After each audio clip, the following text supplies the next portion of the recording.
Rochdale. That was very subtle. That was. Recording is in progress, and that was the first time I've ever got my intro right as well, actually. But England Rugby League team will be playing in Rochdale on the 15th of October against Fiji as well, which is a hugely significant game. We're going to hear from Steve Kerr, the CEO of Rochdale Hornets. Also, it's their 150th anniversary as well. So we're going to be hearing about some of the things the club are doing as well. But our main speaker today, and I don't think the other guest will mind me saying this, is Sean Wayne, the head coach of the England Rugby League team in this year's forthcoming Rugby League World Cup as well. And we're going to hear from him last as well. Before we hear the rugby side of the chat, we're going to hear the non-rugby side of the chat from Paul Dixon and Steve Rumbelow as well. So I'll start with Paul, if I may. Steve, so Paul, you're the chairman of This Is Rochdale. I do need to give a mention as well. The person behind the camera today is Alison Salas, pulling all the strings, and she was largely responsible for the third edition of the digital edition of the Invest in Rochdale magazine, which you can find on the RDA's website. It's packed with news, views and interviews as well. Paul, you've got your finger on the pulse of Rochdale. I don't think you've actually left your office in the last 15 months. How would you describe the health of the region at the moment and the health of Rochdale in particular? Health of Rochdale and the economy is probably in better shape now than it has been for many years, Chris. We've just come off a pandemic year, a year during which Rochdale Development Agency have increased the number of investment projects that start in the borough by about 59%, I think the report said. We know that they've had a record generation of investment leading to 500 million. The Invest in Rochdale magazine, you've already mentioned, which I have to say from Alison is a superb piece of work. It really is. 40 business success stories in that magazine. And I have it on good authority that the reason why there are only 40 success stories in that edition is because she has an editorial limit on the capacity. And so she's saving up loads more similar stories for the next edition and one after that. There's no doubt that the Rochdale economy is busy at the minute. There's no doubt that it's bouncing back. When I speak privately to people at the RDA, they tell me that the support and the collaboration they've had from the local community over the last 2 or 3 years and significantly during the last 18 months has inspired them. And that's why we're seeing such results delivered in the borough. The economy itself and the private sector, everybody's busy. We can see that from the WhatsApp group. We can see it from the press releases. Our firm recently, working with colleagues in the US and Canada, we completed on a deal a fortnight ago valued at $300 million US. That's a deal that should have completed in March, April 2020, went on the back burner because of the pandemic, came back to life earlier this year. So there's an awful lot coming back into the system that was put on hold during the pandemic, and everybody's busy and looking forward to the future. One story that was mentioned in the magazine, and actually we discussed it at our recent ambassadors event, was AMFI, the Advanced Manufacturing, sorry, I've said that before, the Advanced Machinery and Productivity Institute, known as AMFI. Have you got an update on that? Because that's been described as a game changer for Rochdale. It will be a game changer for Rochdale. There's absolutely no doubt about that. Just to remind people, AMFI has bid for 2 pots of money, one to something called the Towns Fund for £15 million to start the building. That bid was successful, and RDA are working closely with the architectural team now to bring that to life. The second bid is to a central government pot called Strength in Places Fund.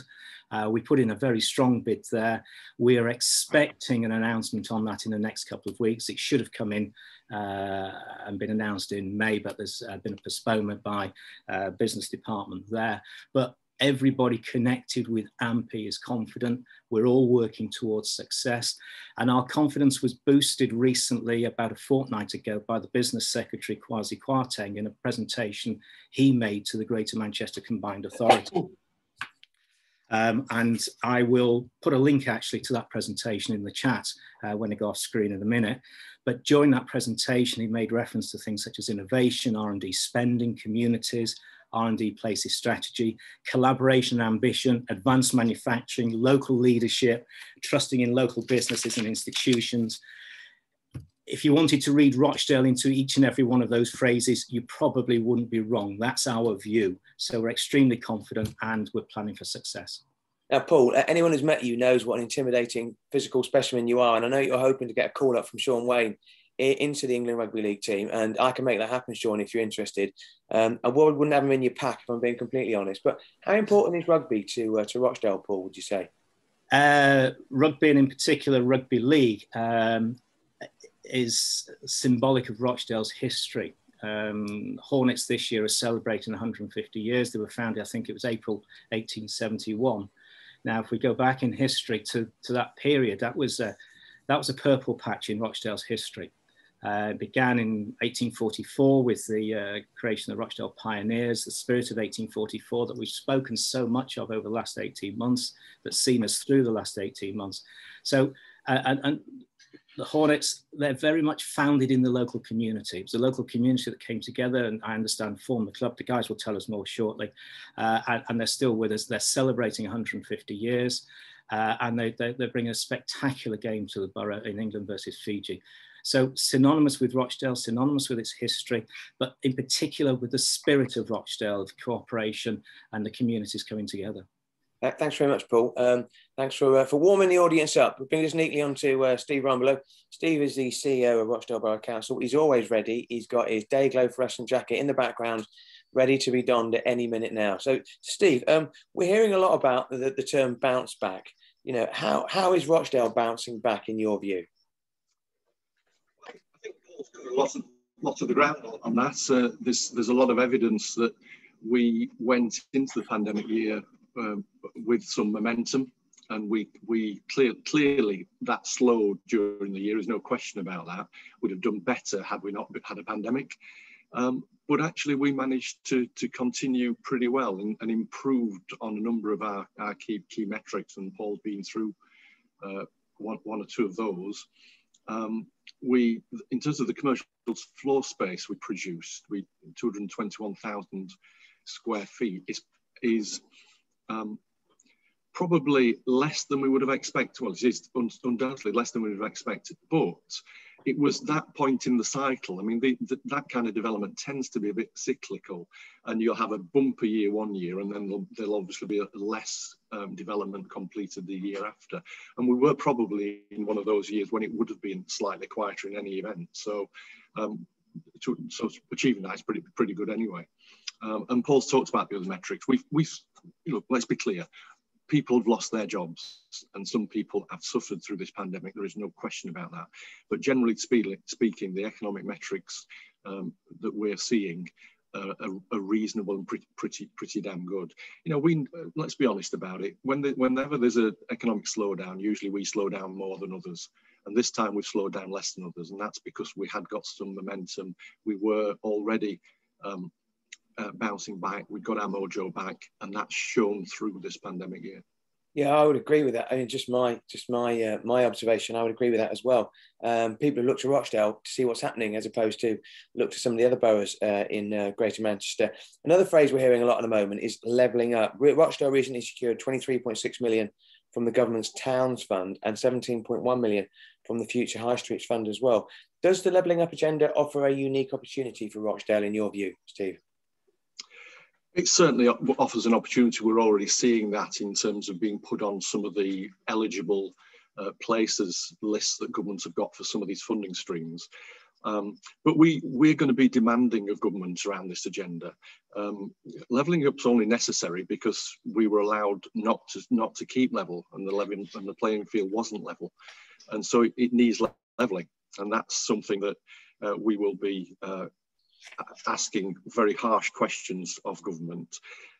Let's be honest, the policy, there's a narrative around it, but the policy needs some definition, some scope, and dare I say it, once it's defined, we need to see some metrics around it so we know what success looks like, and that's something that government haven't done and need to do quite rapidly, to be honest with you.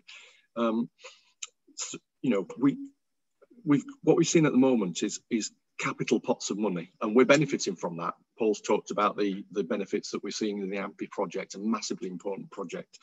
And so those capital projects are really important, but levelling up's about people. Levelling up's not just about infrastructure investment, that's part of it, but levelling up's about, in fact, AMPI is a really good example, isn't it? Because that's a project that is needing capital to get it going, but it also needs revenue support because it is about people. It's about the crucial things about skills and about jobs and creating opportunities. And that's what Levelling Up needs to be about. And at this stage, we're still not seeing that policy fleshed out in the way that it needs to be. I think one of the things that I found interesting as well, you mentioned earlier that clearly the pandemic's affected people adversely, you know, but for some, they've actually grown during the pandemic as well. I got a message yesterday from a well-known Rochdale manufacturer saying that they're looking to recruit apprentices as well. When you see the WhatsApp conversation, there's a real appetite for recruitment at the moment. You mentioned that normally Rochdale slows down quicker than other boroughs when the economic slowdown takes effect. It's not been the case as much this year. In fact, Rochdale's bucked the trend somewhat. Do you think part of that is down to the fact that we've got a very strong manufacturing base, we've got a very strong logistics base, both sectors which have really grown in the pandemic, and that's really helped Rochdale? Would you say that's fair, Steve? Absolutely. Our strategy is in economic development terms is largely built around rebooting those strengths. You know, we are still a very strong manufacturing town, a strong manufacturing place. The borough's still got more manufacturing jobs in it than any other borough in Greater Manchester, still way above the national average in terms of manufacturing jobs. And that's what we want to get back to. We want to get back to the days when we were the best at making stuff and the best at exporting it. And actually, there's been a couple of real successes in terms of a couple of businesses during the pandemic year have received the Queen's Award. Crystal Doors for Sustainable Development and Chelburn Precision Limited for international trade. And those two categories are two categories that are so important because we want to rebuild our economy based on advanced manufacturing and innovation. So the Crystal Doors Award for Sustainable Development is spot on in terms of that. And then, of course, what we all know is that the UK economy can only be made better, can only sort of max out the benefits sub-regionally and play into that levelling up agenda if we're making stuff and exporting it. And that's what Chelburn have shown we're good at. I think one of the nice things about Richard Hagan at Crystal Doors is that I've done an interview with two companies in Rochdale, big prominent companies who are really taking the lead with sustainability as well, because people follow people, don't they? Just a final question for me in terms of if we look at what's happening in Rochdale, phase 2 of Rochdale Riverside, called Upper Banks, is underway. You're working with Generate and Capital and Centric on neighbourhood Rochdale. There seems to be a lot of an appetite from partners to work with Rochdale as well. How's everything going in your view? It's going very well. In terms of the development industry, I think sees that Rochdale is moving in the right direction. I think crucially they see that the borough's got political leadership that is ambitious for the borough, that wants to see growth, and that means that they are coming forward and wanting to work with us. The next phase of Rochdale Riverside, the residential and hotel element of it that you referred to, has got planning and it'll be on site soon. Neighbourhoods Rochdale, which is probably, I mean, I see that as a very, very early phase of a really exciting strategy that we've got around the rail corridor that's about using our wonderful connectivity and using residential development to really create some growth that can really help us to find our rightful place in Greater Manchester, in the north of England and in the UK PLC. Steve, as always, thanks very much to you and thanks very much to Paul. We're now getting on to the rugby chat as well. And we have got 3 icons of the Rugby League world here.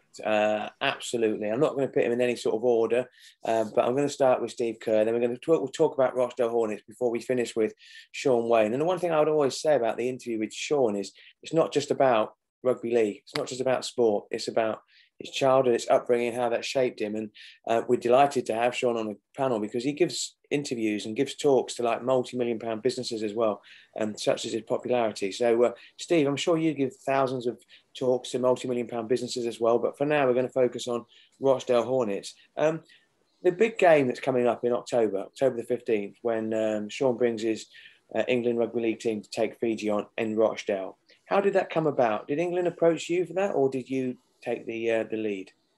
Yeah, morning, Chris. It's a good story, that one. With it being our 150th anniversary, we thought very hard about what we wanted to do to celebrate. And as part of that history, the Rochdale Hornets have a fantastic connection with Fiji.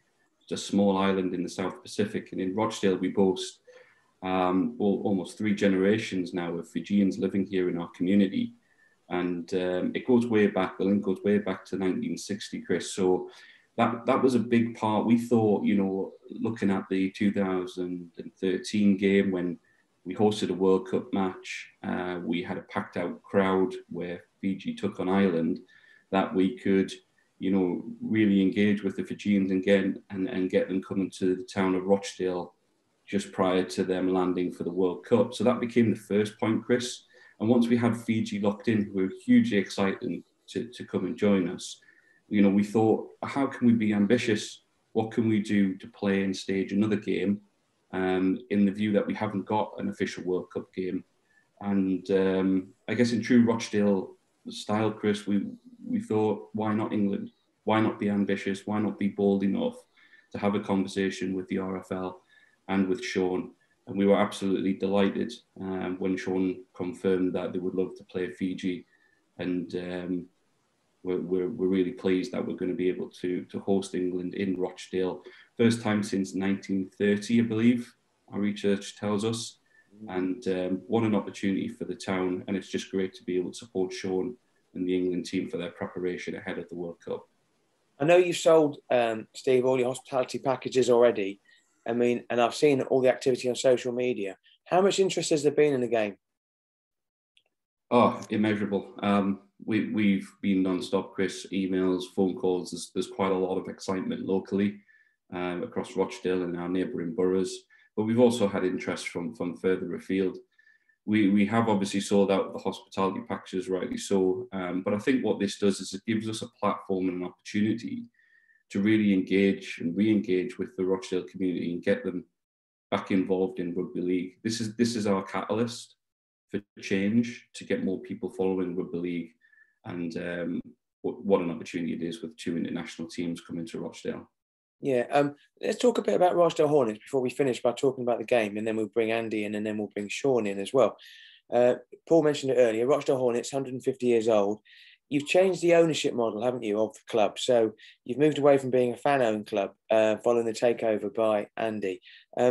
What are the ambitions of Rochdale Hornets, and what's your message to the people of Rochdale who maybe haven't so far sampled the delights of rugby league in Rochdale?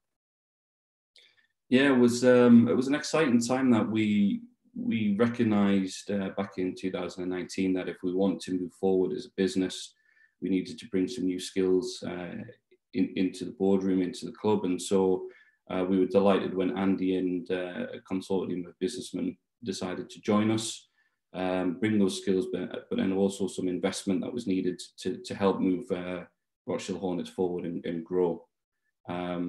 So we completed that takeover in June 2020. And really, I guess as Steve Rumblow said earlier, we were a little bit stifled by the pandemic. We kind of lost a little bit of momentum, but we're certainly trying to get that back now. In terms of ambitions, Chris, we look at it 2 ways: the on-field ambition, and I'm sure Andy will speak a lot more about that. But essentially, we're aiming to be a sustainable championship club. We currently play in the League One at the moment. And so everything we're doing right now is about getting that promotion back into the 2nd tier. And so we would encourage as many businesses as possible to come down on match days and enjoy the event, really, as Rochdale Hornets aim to move back into the championship. But behind that, ambitious-wise, in terms of off the field, for us, Chris, the real focus is about getting more people in the stadium. And so this year, you'll see a lot of new initiatives, a lot of opportunities to get the community engaged on a match day and coming through those turnstiles and just viewing what a fantastic product we have on the field. Yeah, and it's nice because there's a real local feel to it, isn't there, in terms of even some of the personnel as well. I know you don't have to fly to Toronto anymore, which is probably a bonus, and it's probably good for the coffers as well. So your message to businesses, though, in the room, in the virtual room, would be, if you've not seen it, come and see what you're missing. And hopefully the game against Fiji and England will be the springboard for that. Yeah, that's right. I mean, right here and right now, Chris, there's opportunities for businesses to get involved, whether that be a match day sponsorship or simply just wanting to come down and, you know, we're happy for any business on an invitation to come and just see a game with us. Let us talk to you about what we do, because we don't just deliver match days. We don't just play rugby league on a Sunday. We have the community foundation, which is hugely important to us. And so we have a number of community coaches out there in the field. They're working with young people of all ages, from deprived backgrounds often. Just last week, Chris, if you've seen our Twitter, we worked with over 600 young people in 1 week, which is quite incredible given some of the restrictions we're also having to manage and deal with. And we also work, you know, with the women, the wheelchair, people in wheelchairs that we have a team for. And so we're quite diverse in our activities. And so there's opportunities if businesses want to come and help and support our charitable aims of getting more people involved in rugby league. And final question before I come to Andy. I know you're giving a number of tickets away actually to young people, aren't you, for the big game on the 15th of October? That's clearly very, very important to you. You know, is there still a way that the people of Rochdale can get involved in that game? And when's your next home game? Because I know you've been playing a lot of games away at the moment, haven't you? Yeah, the next home game, Chris, is the 27th of June, and people can get involved with that straight away by visiting the website, going onto the ticketing centre and accessing and coming to the games, no problem. But yeah, you're absolutely right. In terms of tickets, we again, this event is about showcasing what Rochdale's about. And part of those principles are around, there's a real community feel. You mentioned it right at the beginning of the call, Chris. And so whilst we could probably sell tickets at higher prices, that's not what this event's about. It's about engaging as many of the community as we possibly can, getting them involved in the event in whichever way we can make that happen. For example, dance groups will be doing performances on the game day. But we essentially want as many young people as possible in the stadium to see it, to feel it. And we've got over 1,000 tickets, Chris. And so businesses right now can purchase a date to remember package. And I just want to give a little bit of a shout out and a thank you to PDS Dorset, H. Bell and Sons, PLP Construction, and AAA Pest Control. All local businesses, Chris, that have already purchased tickets for young people, and we've sold over 300 of those initial 1,000 straight away.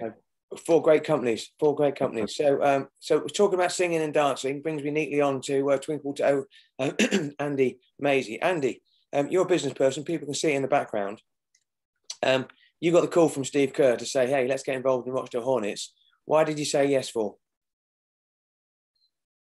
You're on mute at the moment, and I can lip read, but unfortunately, I'm not sure everybody else can. So Andy, you've unmuted yourself, and now you've muted yourself again. So I don't know if there's a conspiracy theory against you. Andy, don't touch it anymore. So Andy, you got the call from Steve Kerr. You want to get involved in Rochdale Hornets. Why did you say yes for? I think firstly, it's a love for the sport, rugby league, generally that, you know, it means you can't stay away from it. You know, once you're involved, it's hard to get out of it. And Steve, I got to know quite well at a previous club when we had, you know, we met regularly at rugby league meetings and other functions, etc. And I was always impressed by the way Steve conducted himself and the way he ran the club. But I could quite clearly see that the club was struggling in its current guise, and it did need, like he said, it needed probably a new direction of travel and some investment. And you know, we, having looked at it on face value and done a lot of due diligence around it, it was quite clear to see that, you know, the bigger picture, Rochdale as a town and borough in its own right had a lot going on from a business perspective with everything, you know, the RDA are promoting fantastically and you guys are doing. You can see that Rochdale's certainly an area that's vibrant and somewhere that, you know, there's a lot of market potential to be able to grow a rugby league club within it. Yeah. But if we talk about Rochdale as well, I mean, I know Hopwood Hall College very well as well. They've got a rugby league academy there. Players from there are now, you know, feeding into the first team at Rochdale Hornets as well. Do you think Rochdale's rugby league pedigree is overlooked sometimes, Andy? I think so. I think it's massively underrated, if you like. You you know, not many people will understand the quality of the facilities over at Hotwood Hall, and the setup that Julie is running really professionally and fantastically with her team over there.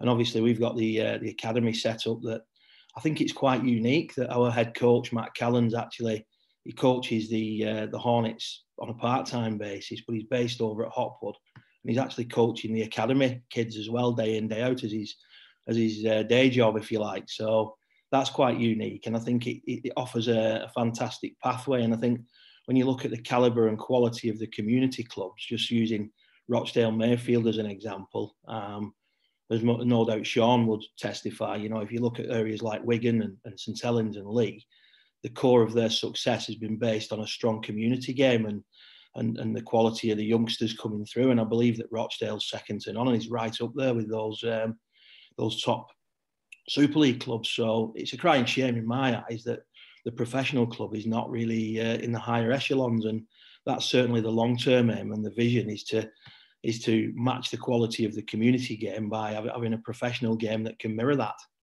And I'm going to ask you one more question before we come to the main event, which is Sean Wayne.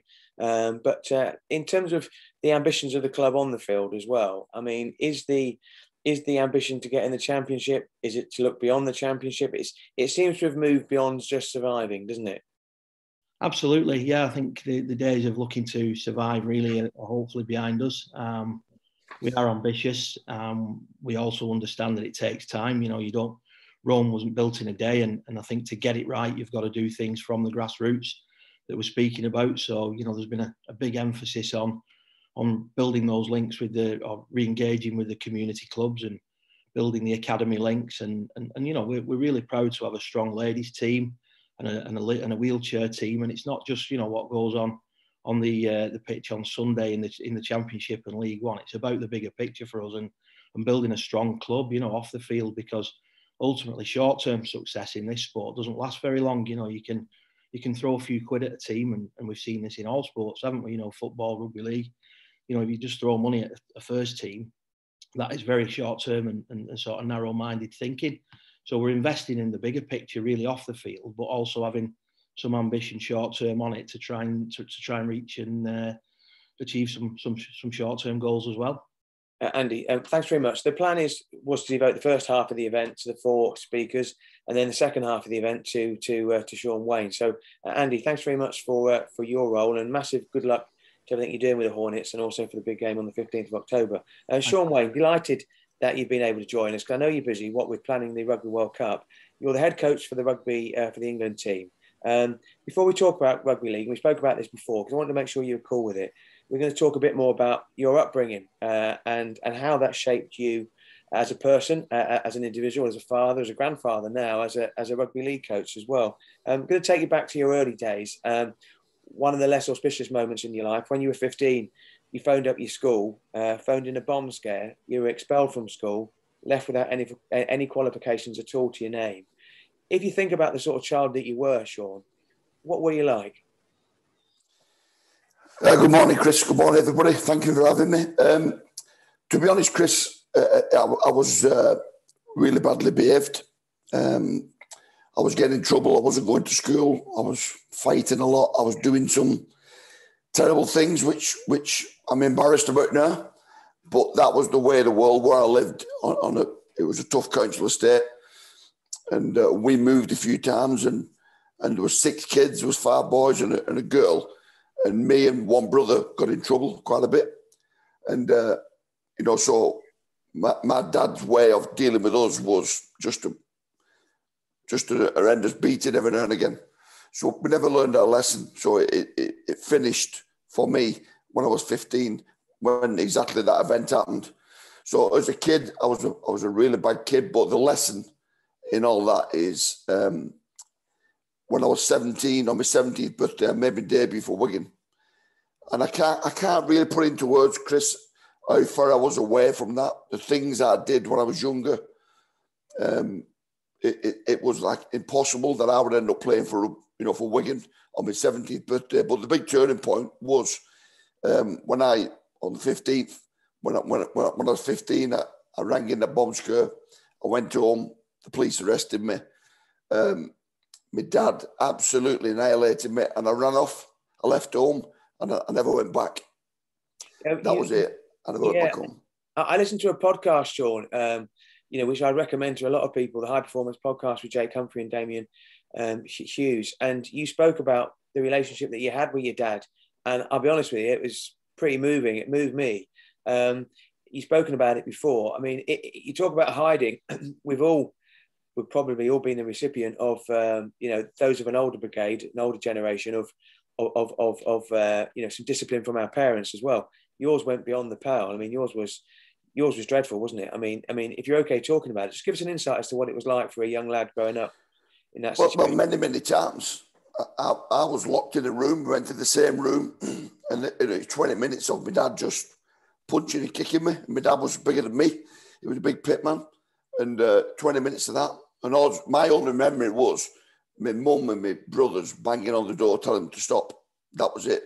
And that would happen every week. I would do something wrong. I never learned my lesson. And it was just repeated. I don't remember any Christmas days. And this is not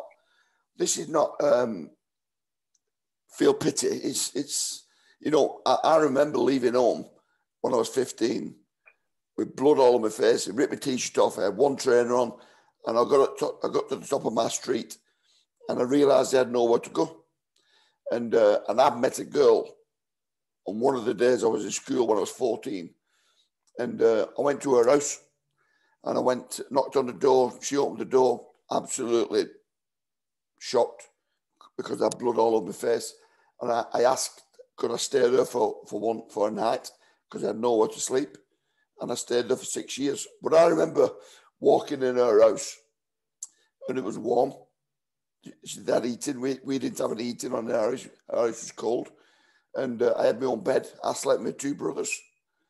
I was the youngest, so I slept in a bed with three lads, and we sat down and had a meal. We never had food in our house, and I thought this girl who I was with was a bit weird. I thought, this is strange. This is not normal. Little did I know that it was me what wasn't normal. I thought everybody lived like me, and that opened my eyes a bit. Then things picked up for me. I signed for Wigan the year after, and then I made my debut. Then we got married when we was 21, I think, and then we're still married 35 years next month. I'm glad there's a happy ending to that story, but you've always spoken about the fact that your own experience has shaped the way you see life. So you said, if I ever become a father, my relationship with my children will be completely different. And that's what's come to pass, isn't it? Yeah, I've got two girls, 31 and 28, and we're very close. I'm in my eldest girl's house now because she has good Wi-Fi. Yeah. So we get on fantastically well, and I've never laid a finger on them, never thought about it. I just wanted them to have a good life and enjoy every day and discover things, and we get on great. We go on holiday together, like 30s, and we're still very, very close, and that means everything to me. And that all that stuff I went through as a kid, that's made me a better dad. So to me, it's positive. Yeah, a phrase you speak about a lot is nothing is impossible. And hopefully, when we see the rugby league later this year, and hopefully England are successful, that will come to pass. Nothing's impossible. Do you see yourself as the ultimate example of nothing is impossible? Because you're going to be the coach for the England Rugby League team at a Rugby League World Cup in our own country. And yet at the age of 15, you were as low as it could possibly get. Do you see yourself as the perfect embodiment of that phrase, nothing is impossible? Yeah, that's a good question, that, Chris. Not as the perfect example. It's just I work hard. I want to be different. When I got the head coach job at Wigan, I wanted to be different. When I left Worcester Hall, the day I ran away from home, I had choices. I read a lot of books. Since I've left school, when I finished school, I've learned a lot. I've done lots of exams, and so the stuff I didn't do as a kid, I'm doing the CEO course now. I'm 56. So when I was 16, I had a choice, and I'm very much into stoicism. I don't know if you're into that sort of thing, Chris, but I'm into stoicism. Shit happens. Things happen to people. This pandemic now is a terrible. It has been a terrible experience, and you can feel sorry for yourself, or you can find a way of working it well for you. And that was my choice. You know, all my friends from where I was born, they're in trouble now. Some are still in prison at 56 years old. Some of my friends. And I had a choice, be different and do something else, or else feel sorry for myself and make an excuse for the rest of my life for the way my dad treated me. Mm. And I wanted to make something. I wanted to do something. I wanted to, I never thought I would play for Wigan, but I wanted to do something and go into Elaine's house, open my eyes. And then when I started playing rugby league, Chris, a great sport. What Andy and Steve spoke about, this sport of rugby league gave me everything. Everything, every friend I have, everything I do every day is connected to this great game. You know, I can't run now. I've had 20 operations on my knee. I broke every bone in my face. I don't know how many operations I've had, you know, but I do it all again. This game has been so good to me. If we talk about rugby league, and you know, you fulfilled a dream to become, you know, a player with Wigan Warriors, but it wasn't life-changing amounts of money. It's not the sort of life-changing amounts of money that we see in football these days. And you played and you had a sort of a day job, didn't you? You know, and for a long time you were, even whether you became a coach, a part-time coach, you're working 80-hour weeks, weren't you? Yeah. I had a job at Tarmac. When I finished playing, I did my class 2, driving wagons, because I always thought, no matter what happens, I'll get a job driving a wagon. I'll always earn 100 quid a day. I could pay my mortgage. I had a mortgage then. And, you know, and then I got into sales, and I got working for Tarmac as a key account manager. So, for instance, the Hilton Deansgate, we did that. So I looked after them sort of jobs, and I loved it. But I also wanted to be a coach. I was coaching the juniors at Wigan. I was on £2,000 a year taxed. And, but I wanted to be the best. So how my day would work then, and this was for 10 years, was I get into Manchester at 6 o'clock, go on the sites and you know, do my visits, what I needed to do. At dinner time, I'd get my laptop out, I'd clip some games because I didn't have an analyst then.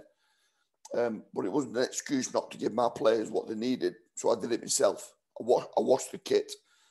And then I'd go and do my job in the afternoon. Then I'd go and coach the players. And then I'd get home at 10:30, 11 o'clock. You know, I've teamed with my wife. And then I'd clip training on my own. So there were long days. And my kids were quite young then. So my family life suffered without a shadow of a doubt. But I was that obsessed about being an head coach, coaching, you know. I really, really wanted to coach. I knew I could coach. I knew I could make a difference. But I also wanted to sell more concrete than anybody else. So my attitude working for Tarmac was, I want to be different. And how I did that, Chris, was I would go in and see a big contractor in Manchester and ask what was the process, what they went through. And they would say, well, we would tender for a job and we'd ask you for a price. And there were 3 companies in Manchester what supplied concrete. And what they would do was just send a quote in a week later. So I thought, I want to be different. So I went out and I bought a load of really thick paper like cardboard. And I delivered, the day they asked for a price, I delivered it when I could. And I remember so many buyers thinking, is this what I've asked for today? And I wanted to be different to everybody else. And I would take samples of our stone and samples of our cement. And the amount of jobs we got not being the cheapest because we was different. And that gave me so much satisfaction, it's untrue. And I really enjoyed it. That's customer service. You know, that's fantastic customer service. That's your USP. I mean, you go into businesses now and you offer advice to CEOs, MDs, FDs, etc., etc. When it comes to building a team, whether that's a sporting team or a work business team as well, and given your history in terms of creating like championship winning teams, what's your advice to that MD, that chief exec? What do you say to them about building a team building a culture from your experience? My experience of being in big organisations, I do more in London than what I do up here. But it would be making the complicated really simple. People love to talk complicated, drill down and do the simple things. You know, I have a pyramid, and at the top is, if you're a sporting organisation, winning grand finals, but your standards and your culture and your DNA of what you're about, do the simple things, is the foundation. So do them well. Don't worry about this. Do them well first, and then there's other things what you need to improve on, and that's a very detailed presentation. But making sure you do the simple things really well. But I think what we did, Chris, and what I've done over my career was make people overperform. So if I pay somebody 50 grand, how do I make them perform at 70 grand? And if they're performing at 30 grand, then we have a problem. How do I fix it? And that means coaching them, showing them what perfect looks like. So whether you're a business organisation or a sporting organisation, it's the same thing. You coach people, you tell them what you want. You're very clear. You make sure they can do what they want and get them to overperform. And once you get a lot of people overperforming, in my world, you win World Cups, you win grand finals. In the business world, you know, you make big profits and your business is sustainable. So making sure that, and I have to be honest, when I've been in business, Chris, into businesses, there's a lack of coaching, a lack of working with people. You know, do they know what perfect looks like? Do they know what you really want? And have they got the tools to do it and set them goals? And in a few weeks, you revisit it, and like I would with a player, and make sure that the people overperform in your organisation. And it's easy, but people see it as confrontation. I love confrontation. You know, speaking honestly is what I do, and I'm very, very comfortable with it because I've always wanted to know. Because I remember as a player, in 1990, I played at Wigan for 10 years. And then Maurice Lindsay come to me one day and he said, Sean, Leeds have made a bid for you, Leeds Rugby League. And we've accepted it. And I said, I don't want to go. I want to stay in Wigan. I want to have my testimonial. He said, no, we've accepted it. You're going. And I was absolutely wounded. And I asked the reason why. He said, well, our new coach, John Morney, the Australian, doesn't rate you. And I said to Maurice Lindsay, why did he not tell me this 6 months ago? So whatever he doesn't like about my game, I could change. And that, again, I always remember. And I always thought to myself, if I ever end up coaching, I'm going to tell everybody everything. If I'm happy, I'll tell them. If I'm not happy, I'll tell them. And this is why I'm not happy. This is what I need you to change. You turn up late for a meeting. I don't have it. I won't entertain it. So don't use information as a weapon. Tell everybody everything. And that's what I always remembered, you know, with players. Every game they was in with me for reviews of the game and how they're doing what I need them to do. And I've had players, Chris, sacking themselves. There's a particular player, I'll not name him, but at Wigan, he couldn't do what I needed him to do, and I spent weeks working with him personally. And in the end, I said to him, if you was me, what would you do? He said, I'd let me go. I said, where you going? I've got your club. And I sold him. And me and him are still friends to this day because he knew I did everything we could to make it work. And he just couldn't do it. And it's the same in business. If you work with somebody and they can't do what you need them to do, I know it's very different, Chris, in business, in sport, in professional sport, it's easy to get rid of people. In business, it's not. But we have a duty to work with people and improve them and make them better. But the key word, though, is communication. You know, I've had bad news. We've all had bad news. You know, I know a little bit about, you know, sport at a much lower level than you, and it's about communication. If they're going to drop you, that's fine. But don't find out of your mate that you're not playing at the weekend. Exactly. That's poor communication. Have you mentioned a couple of non-negotiables? So, you know, we're in an era where young sports stars, men and women, are earning lots of money as well. And more so in Premier League football than rugby league, even though people are earning a good living in rugby league as well. We're hearing stories about, cricketers, which is my great love, in terms of social media activity from 10, 12 years ago is coming back now to cause them a problem as well. What's your approach to like non-negotiables in terms of what people wear, whether they turn up on time, how they talk to people, what they put on social media? Because you're very much about the person, aren't you? The player almost comes as a result of working on the person. So what's your approach? My approach is tell everybody everything. So when I first got the head coach job in 2011, I said to the players, when we get on a coach, we travel in a coach, which is very expensive. It's got Sky, it's got beds, it's got kitchens, it's got coffee machines. But when we get off the coach, I remember before I started as head coach, getting on a coach when Brian Noble was the head coach, and players got on with pizza and protein, dropping it on the floor, and just got off the coach. Players weren't that good. And I thought to myself, how dare you, leave it to that coach driver? It's not his job. And I thought, if I have a coach here, I'm never going to have that. So when I got the chance to be head coach, it was, when we get off that coach is clean. When we play a game, I had a kit man. He was 120.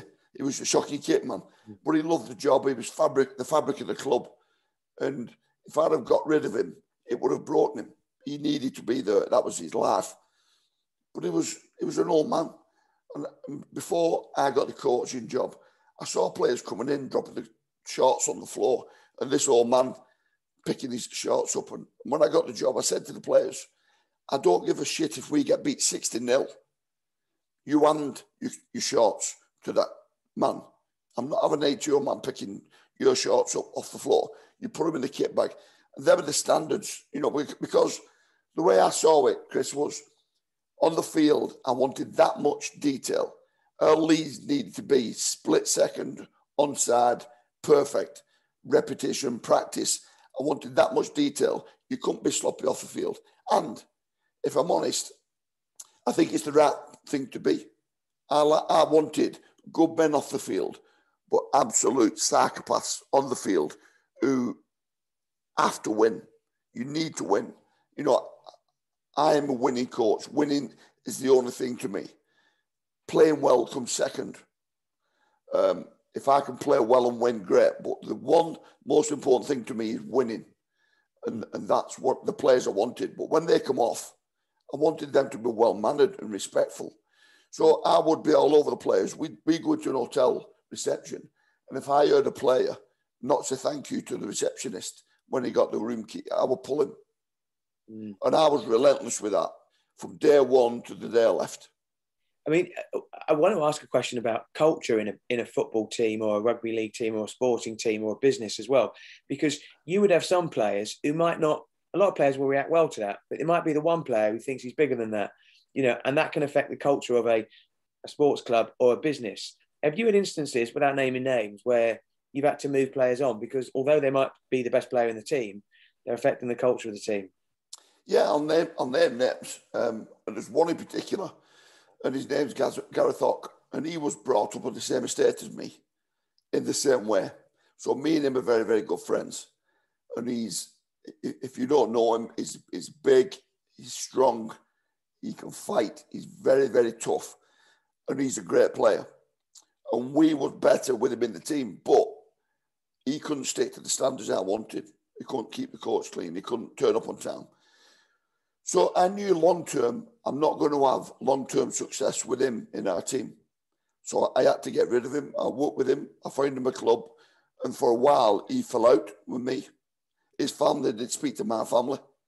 And that upset me. It was a tough thing to do. But I knew that we wouldn't get sustained success with him at our club. We were better with him in our team for a short period, but long term, it didn't work. And I got rid of him, and it broke me out, absolutely destroyed me. But it was the best thing. We went on to win things. He went on to have a decent career. And now we're friends. He's retired from playing. He has a family and kids, and I see him, and he said some personal things to me about, I remember what you did, and now I understand the reasons why you did them. And he's just matured. And it gives me a lot of satisfaction now to see these men grow up into good men, have families, and it really pleases me. You enjoyed a stellar career as a coach at Wigan Warriors, having enjoyed a stellar career as a player as well. Then you were appointed the coach of the England Rugby League team in a World Cup year. You've got a World Cup year coming up now. Do you feel a bit like the kid in the sweet shop, Sean? Do you feel like the guy who's got all his dreams to come true? And does that create a pressure of its own? Is it expectation, or is it nervousness that you're going to be in the showcase in our country and the world's going to be watching? I feel better than that. I feel better than that because I am a very, very proud Wiganer. I'm a proud Englishman. I'm very patriotic. I love our country, and to get this job was a dream. And when I got the phone call to say, we want you to be the head coach of England, straight away I thought back to when I was 12 and thinking, how the hell has this happened that I'm in charge of head coach of our country? So I feel better than that. I feel so proud. I love pressure. I've missed pressure since I packed in at Wigan as head coach, and I went to Scottish Rugby Union, and I've come back to league. And I need the pressure of winning games, that nervousness of you must win this game, and preparing my team, working hard, watching loads of video, making sure that the players get the information, what they need to win the game. I absolutely love that pressure. And it doesn't get bigger than Samoa and Newcastle. The warm-up game we need to perform, and that game at Rochdale, I can't. Aside from that, I do want to say that when I got the phone call that would you be okay for a game at Rochdale, it's okay us playing at Newcastle and playing at Arsenal, the great ground, but the football grounds. Rochdale is a rugby town, and it goes back 150 years. And them, the grounds where it's the real rugby people. So I'm so looking forward to that game against Fiji at Rochdale. Good people there, really good people. So it really rocked my boat that when we got a game at a proper rugby league ground. So in regards to what you're saying about pressure, the more pressure, the better for me. The harder I work, the harder my staff work, and the more I enjoy it.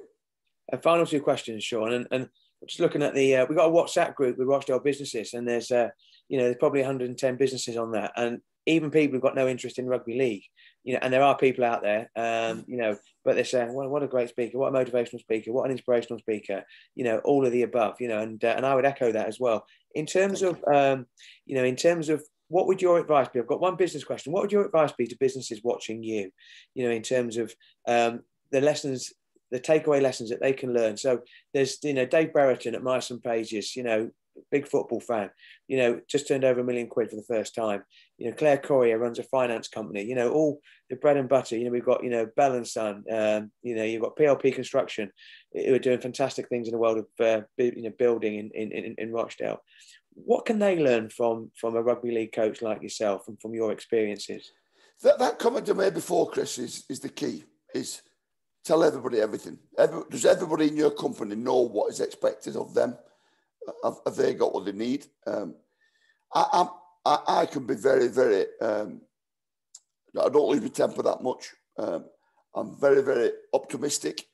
So with players, it's when we're training, it's yes, I like what you just did, or I don't like what you did. Don't do that anymore. And this is what I want you to do. So it's just giving that feedback and getting the best out of people. People want to know, if you work for me, Chris, what you don't want is one day in my office, Chris, I'm going to sack you. You're gone. What you want is, I'm not happy with how you're working, and this is how we need to fix it together so we end up being friends for a long time and you can work here for a long time. That's what you want. You want to keep your job. And you do that through communicating, tell everybody everything. And that's what I've done. So to every person out there, every business owner, that is the key to the business, is tell everybody everything. And I can give you examples of big companies who just get rid of people, and I mean big companies, get rid of people because they can't do the job, but they've never coached them. They've never told them what perfect looks like. And that is a travesty. You know, spend time with people, you know, give them time, help them, coach them, and get them. If you're paying them 40 grand, get 60 grand of performance out of them, and your business will go through the roof. Right, the final question is, but before I do that, I do need to thank Neil Wood for setting this up. Neil Wood made this possible. So Neil, thank you very much for doing this. And I think everyone's really enjoyed it. I mean, everyone's stayed on the call. Can England win the Rugby World Cup? Absolutely. No question. We're going to work hard. You know, even though we've had a pandemic, Chris, that was no excuse to not get work into my players. So we've got a performance tool called Sports Code. We use Huddle. So all the way through this period, every week, I spoke to my players. They've seen footage. This is what I want. This is what I want England to play like. This is how we train. So I've just continually given them information over this period. And it's been a tough period. You know, I'm a face-to-face coach. And now I've got them together on the field. They know automatically how we want to play because of the information I've given them in the lockdown. So I know many coaches have just sacked it and not bothered. And we've not done that as England. We've still carried on and give our players lots of information. And that's why I think it's going to help us win the World Cup. Sean, well, I've got the hairs in the back of my head standing up now. Sean, massive thank you to you. Massive thanks to other speakers, to Paul, to Steve, to Steve Kerr, to Andy Maisie as well. Thanks for Alison for making it possible. Fantastic response, both on the Q&A, but also on the WhatsApp group as well, Sean, to everything that you've said. I wish you all the best. I'll be watching and I can't wait to see England win the Rugby World Cup. I'd also like to see England win the Euros as well, but I might be a bit ambitious on that one, Sean. Cheers, but Chris. Take care, look after yourself and stay safe. Thank you very much. Thank you. Thanks for joining us, everyone. Thank you.